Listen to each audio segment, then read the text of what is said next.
Hi, and welcome back to our next segment of Rule Review by the Officials Institute. Today we will be talking about carrying and palming the ball, which is a national federation point of emphasis for the 2021 basketball season. But before we get started, please find and click that subscribe button down below and help us reach our 1,000 subscriber goal. Now, when talking about the carry and palming rule, many officials like to pass on this because they think it's a game interrupter. But in fact, as we will show you in the clips coming up, there is a huge advantage that can be gained by the dribbler if this is not called properly. So, let's go ahead and get started. In our first clip, we see the dribbler come up the court and try and beat his defender by quickly changing his direction, only to have the official call a violation for palming the ball. But was it? Let's take a closer look. As the defender moves into the front court, we recognize the dribbler putting his hand under the ball, here, indicating a very high possibility of the ball coming to rest and ending the dribble. As the dribbler continues his motion to change direction, the ball not only comes to rest, but starts moving back upward as the dribbler continues the movement of the ball in the other direction.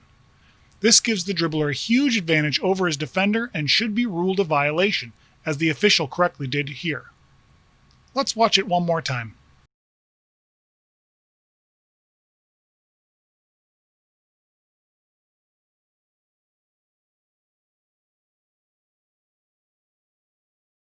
In our next clip, the offensive player receives a pass in the corner and dribbles around his defender along the end line, passing the ball back out to his teammate to take a three-point attempt.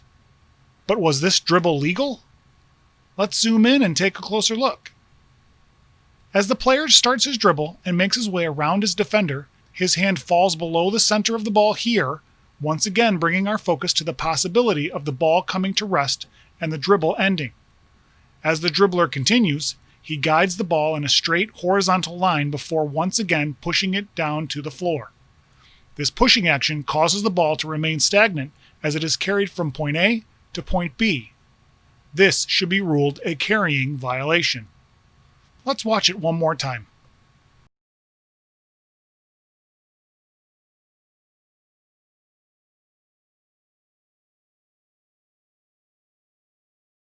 Here we see a player take control of the ball and dribble out of the corner and adjust his position in relation to his defender. But did he carry the ball? Let's take a better look.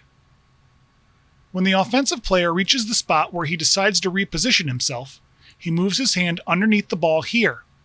Again, seeing this action causes us to pay closer attention, and as the dribbler adjusts his dribbling stance, he literally palms the ball, stopping its downward path to the floor, and moves it laterally to his other side before once again pushing it down to the floor. This is correctly called by the official as a palming violation. Let's see that again.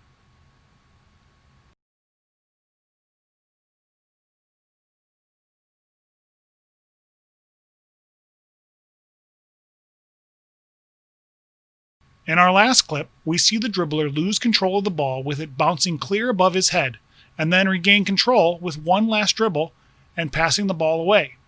But was this a carrying violation? Let's break it down with a closer look. When the dribble is interrupted with his accidental loss of control, the ball bounces up and away from the dribbler, and in his attempt to regain control, places his hand underneath the ball, raising our awareness of the ball coming to rest. However, the dribbler waits to place his hand back onto the ball until it is above and on top of the ball before starting another dribble. This was correctly ruled as a legal play as the ball never came to rest in the dribbler's hand. Let's watch it again.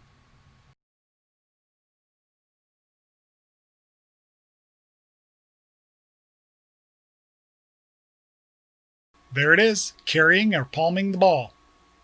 If you found this video helpful, go ahead and hit that like button for us, and hopefully next time you see this on the court, you'll be better prepared. Once again, don't forget to hit that subscribe button, and we'll see you back here again soon. Have a good game.